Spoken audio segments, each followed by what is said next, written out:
Welcome everyone, they call me Intrateka and we're living in a time where virtual reality is slowly gaining traction.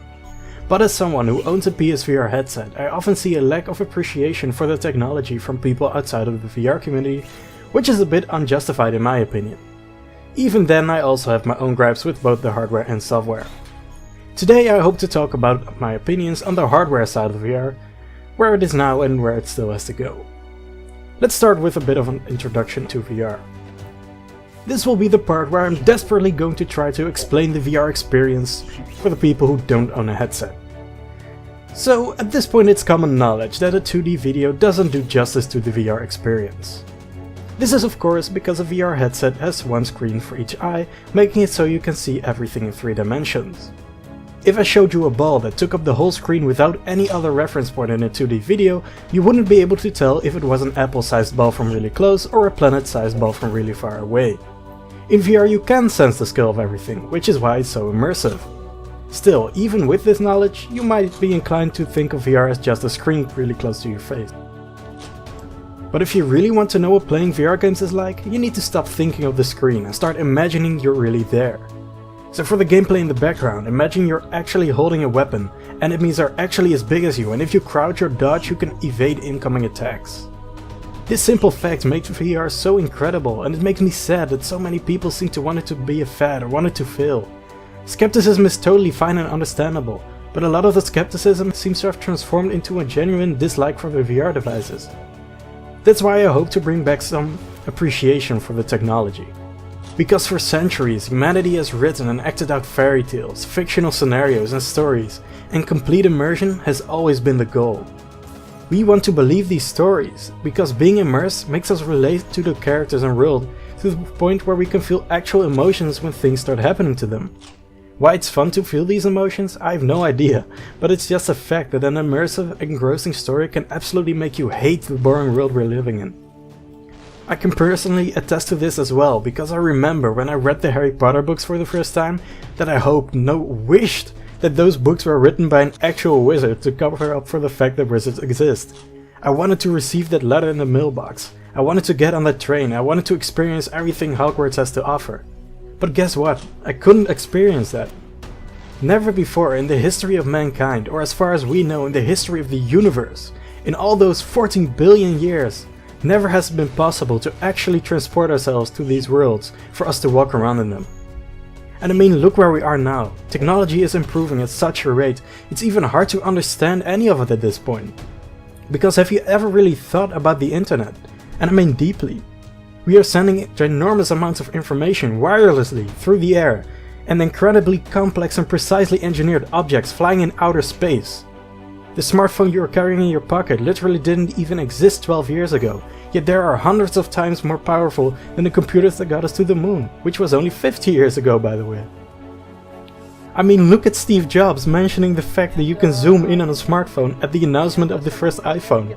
This was only 12 years ago. I can just take my fingers and we call it the pinch. I can bring them closer together or move them further apart to make it bigger or smaller. And so I can just move them further apart and stretch the image. Isn't that cool? And move it around. Isn't that cool? The mere fact that we can now track the position of someone's body, send that information through a computer which calculates what the virtual world should look like, and then sends that information to a headset which in turn makes 2 million small points of light become the exact right color while never messing up to give a complete picture. And all of this within 1/120th of a second, 120 times per second, is something truly worth being mesmerized by. And how much does this incredible feat of science and engineering cost? $300 at most. I hope I have made my point here. This technology is complex, cutting edge and brand new, so let's not start calling it dead before we've tapped its full potential, right? Because there sure is a lot of potential. And even though the first consumer headsets in the history of this planet have been on the market for only about 4 years, it's incredible what kinds of games are already available. Take Skyrim VR for example. Only 7 years after the original release of that game, which was back then quite revolutionary I might add. The game is playable in virtual reality. Yes, the graphics aren't that great, but you can walk around in this world, swing your sword, hold up your shield and shoot arrows with your bow. You can look up to the huge structures, look down at the impressive landscapes. If you had told me at the launch of Skyrim that a game of that caliber would be completely playable in virtual form only 7 years later, I would have never believed you.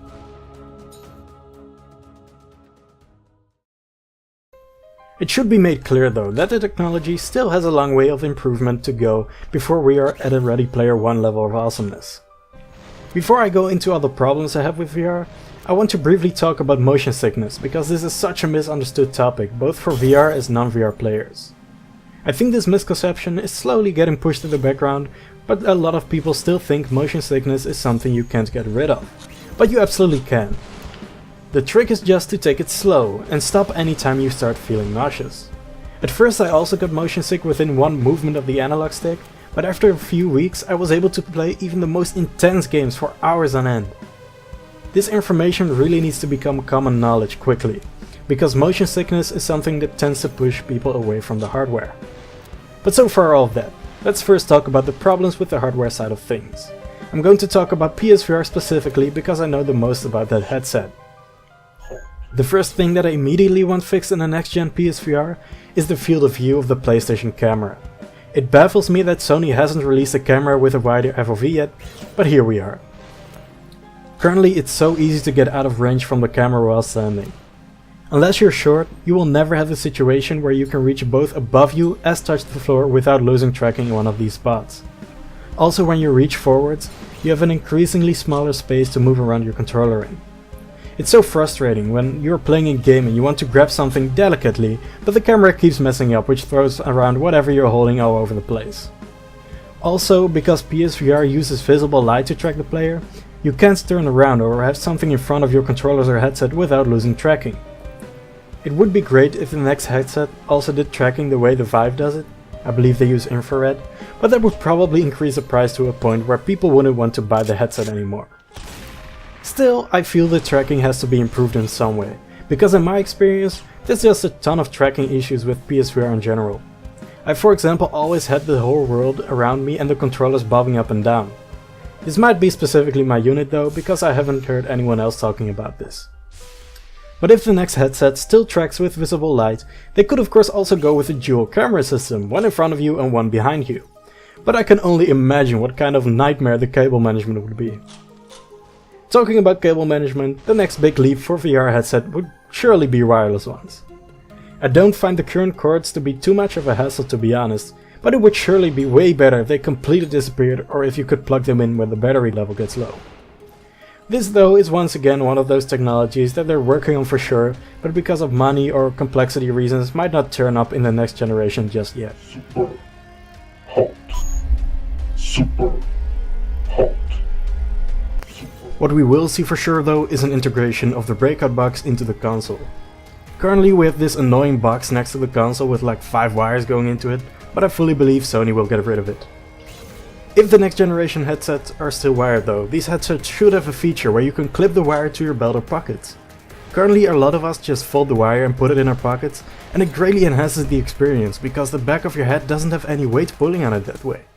Besides, it prevents your legs from getting entangled in the wire. I think this is a great way to make wired headsets more convenient, and I would love Sony to use a design like that in the future. Of course, it also shouldn't go without saying that Sony should develop actual VR controllers instead of using the PS3 Move ones. A controller like the Oculus Touch that allows for inputs from all fingers would drastically improve the experience over the decade-old hardware we're using now. Some small remaining improvements I would still like to see with the PSVR headset are first of all an increase in the FOV from the headset itself. Currently I believe it has a horizontal FOV of 100 degrees, but I can't wait until that technology gets to the point where your full field of vision is taken up by the virtual world. I would also like to see a reset position button on the headset itself. This because when you try to use the headset as a television, the virtual screen will slowly turn away from the center of your room. The reason for this is that the headset, when connected to other devices, gets all its position data from the gyroscopes and accelerometers within it. Because these aren't perfect, your screen will slowly turn away from you. If they just put a reset button on the side of the headset that centers the screen again, that would be a good enough solution. About the headset itself, the design is overall really good and it shows a lot of thought was put into it. Having it rest on top of your head was a genius idea, and I think the other headsets might even take over this design next gen as well, as it's so easy to put the headset on and take it off. The headset still has an issue with light leakage though. Some environmental light, like daylight or the incredibly bright Move controllers, will always find its way through narrow slits between the headset and your face. This can slightly reduce immersion, so of course it would be great if this got fixed. But I think that was more or less all I had to say. I'm probably going to make an in-depth video about my problems with the software side of VR somewhere in the future, but it might take a while as I really want my opinions to be well thought out. In the meantime, I'll keep uploading opinion pieces and other stuff, and the occasional dreams video if there's something interesting to talk about. But for now, thank you so much for watching, and I'll see you around.